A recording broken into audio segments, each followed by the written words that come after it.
मुझे अब डर नहीं लगता किसी के दूर जाने से, ताल्लुक टूट जाने से, किसी के मान जाने से, किसी के रूठ जाने से।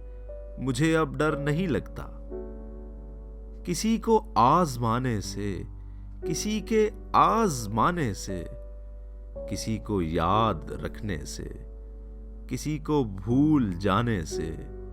मुझे अब डर नहीं लगता किसी को छोड़ देने से, किसी के छोड़ जाने से। न शम्मा को जलाने से, न शम्मा को बुझाने से। मुझे अब डर नहीं लगता अकेले मुस्कुराने से, कभी आंसू बहाने से।